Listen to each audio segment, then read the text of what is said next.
सफल बने, समर्थ बने, पावन बने जीवन।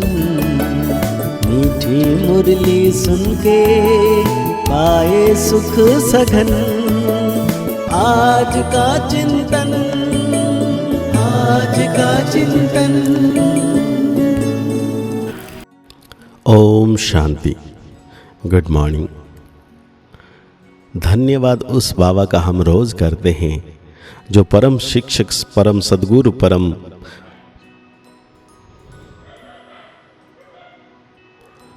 ओम शांति। Good morning. मीठा बाबा जो दिल से रोज हम शुक्रिया धन्यवाद करते हैं, जो परम शिक्षक बाप सतगुरु बनकर हमें रोज श्रृंगार करते हैं ज्ञान योग से।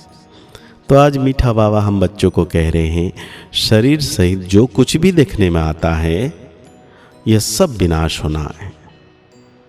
तुम आत्माओं को अब घर लौटना है, इसलिए पुरानी दुनिया को भूल जाओ।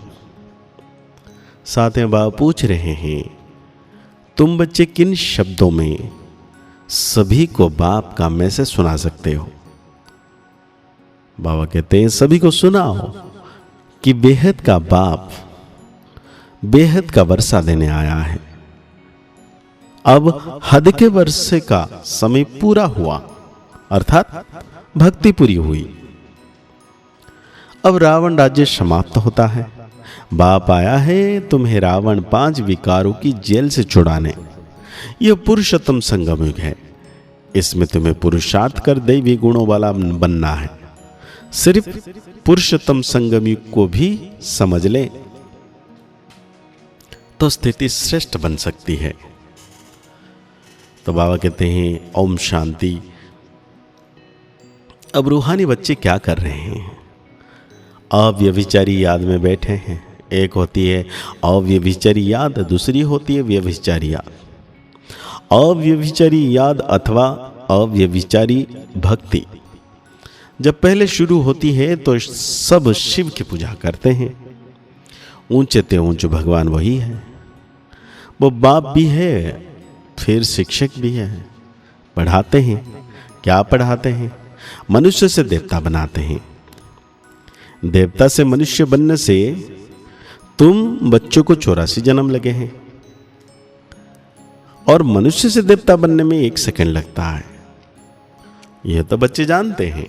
हम बाप की याद में बैठे हैं। वो हमारा टीचर भी है, सतगुरु भी है। योग सिखाते हैं कि एक की याद में रहो। वो खुद कहते हैं, है आत्माओं, है बच्चे, देह के सब संबंधों छोड़ो, अब वापस घर जाना है। यह पुरानी दुनिया बदल रही है क्योंकि नई दुनिया आनी है। यहां अभी नहीं रहना है। पुरानी दुनिया के विनाश के लिए यह बारूदादी बनाए हुए नेचुरल कैलेमिटीज की भी मदद करती है। विनाश तो होना जरूर है। तुम पुरुषोत्तम संगम युग पर हो, यह आत्मा जानती है। हम भी लौट रहे हैं। इसलिए बाप कहते हैं, इस पुरानी दुनिया, पुरानी देह को छोड़ना है। देह से जो भी इस दुनिया में देखने में आता है यह सब विनाश होना जाना है। शरीर भी खत्म होना है। अब हम आत्माओं को घर लौटना है। लौटने बिगर नई दुनिया में आ नहीं सकेंगे। अब तुम पुरुषोत्तम बनने का पुरुषार्थ कर रहे हो। पुरुषोत्तम है यह देवताएं, सबसे ऊंचे ते ऊंचे निराकार बाप।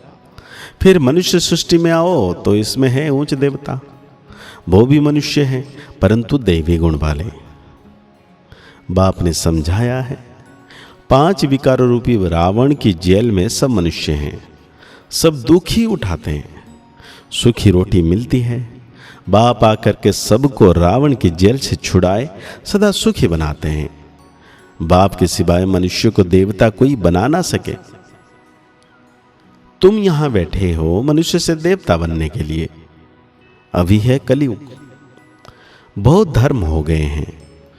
तुम बच्चों को रचता और रचना का परिचय खुद बाप बैठ देते हैं। तुम सिर्फ ईश्वर परमात्मा कहते थे। तुमको यह पता नहीं था कि वो भी बाप भी है, टीचर भी है, गुरु भी है। उनको कहा जाता है सतगुरु। अकाल मूर्त भी कहा जाता है। तुमको आत्मा और जीव कहा जाता है।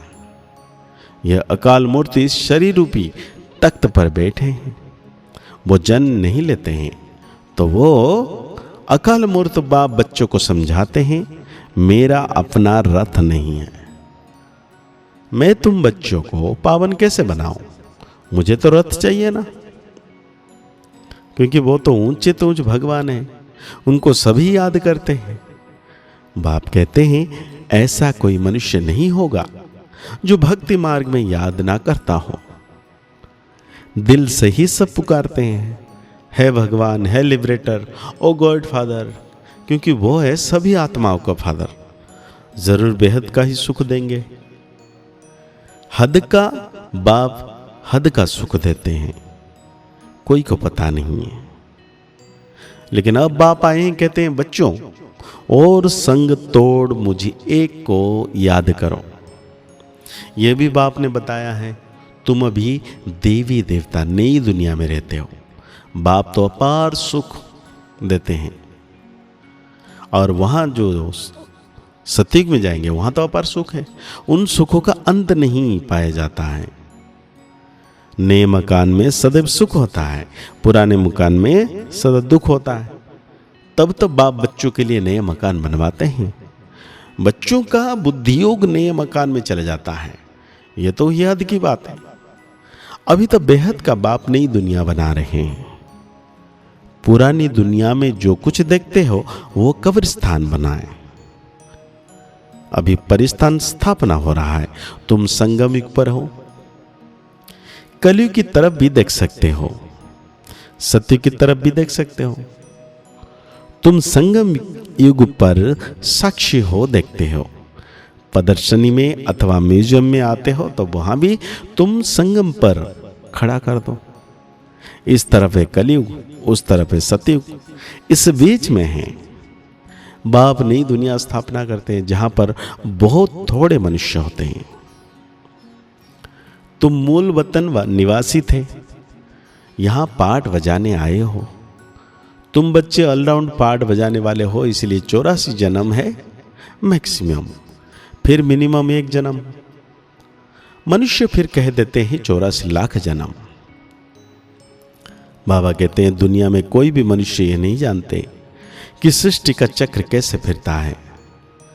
ना रचयिता और ना रचना के आदि मध्य अंत का ज्ञान कोई शास्त्र में है। मैं तुमको सुनाता हूं, फिर यह प्राय लोप हो जाता है। सत्युग में यह रहता नहीं। भारत का ही प्राचीन सहज राजयोग गाया हुआ है। गीता में जो भी राजयोग का नाम आता है, बाप तुम्हें राजयोग सिखलाकर राजाई का वर्षा देते हैं। बाकी रचना से वर्षा मिल ना सके। वर्षा मिलता ही है रचना बाप से। बाबा कहते हैं हर एक मनुष्य क्रिएटर है। बच्चों को रचते हैं, वो है हद के ब्रह्मा, यह है बेहद के ब्रह्मा। वो है निराकार, आत्माओं के पिता, वो लौकिक पिता और यह है प्रजापिता। प्रजापिता कब होना चाहिए? क्या सतयुग में? नहीं, पुरुषोत्तम संगम युग पर होना चाहिए प्रजापिता। मनुष्य को यह भी पता नहीं कि सतयुग कब होता है। बाबा कहते हैं श्री कृष्ण को श्याम सुंदर कहते हैं, परंतु मनुष्य तो समझते नहीं। क्यों कहा जाता है श्याम सुंदर? यह वैकुंठ का मालिक था, गोरा था, फिर गावड़े का छोरा सांवरा बना, इसलिए उनको ही श्याम सुंदर कहते हैं। यही पहले हैं। भारत को भी भुलाए हिंदुस्तान कह देते हैं। रहवासी हिंदू कह देते हैं। मैं भारत में ही आता हूँ। भारत में देवताओं का राज्य था जो अब प्राय लोप हो गया है। मैं आता हूँ फिर से स्थापना करने। तो आज बाबा हम बच्चों को धारणा के लिए कहते हैं अपार सुखों की दुनिया में चलने के लिए संगम पर खड़ा होना है। साक्षी हो सब कुछ देखते हुए बुद्धि योग नई दुनिया में लगाना है। बुद्धि में रहे। अभी हम वापस घर लौट रहे हैं। सभी को जीवदान देना है।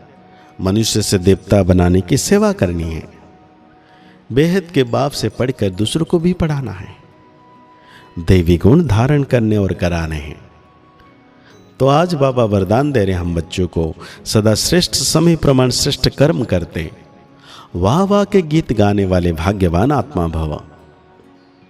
बाबा कहते हैं इस श्रेष्ठ समय पर सदा श्रेष्ठ कर्म करते वाह वाह के गीत मन से गाते रहो। वाह मेरा श्रेष्ठ कर्म, या वाह श्रेष्ठ कर्म सिखलाने वाले बाबा, तो सदा वाह वाह के गीत गाओ। कभी गलती से भी दुख का नजारा देखते भी हाय शब्द नहीं निकालना चाहिए। वाह ड्रामा वाह और वाह वाह वाह वाह। जो सपन में भी नहीं था वो घर बैठे भाग्य मिल गया। इस भाग्य के नशे में रहो। तो आज बाबा हम बच्चों को स्लोगन दे रहे हैं, मन बुद्धि को शक्तिशाली बना दो तो कोई भी हलचल में अचल अडल रहेंगे। तो आज के मुरली के अनुसार हम 100 मान लेंगे। मैं संपूर्ण भाग्यवान आत्मा हूँ। मुरली को और गहरी रीति से चिंतन करते हुए निरंतर मीठे बाबा की याद में रहना है कि बाबा सदा मेरे साथ हैं। मुस्कुराते रहिए, आगे बढ़ते रहिए, पुरुषार्थ करते रहिए, खुश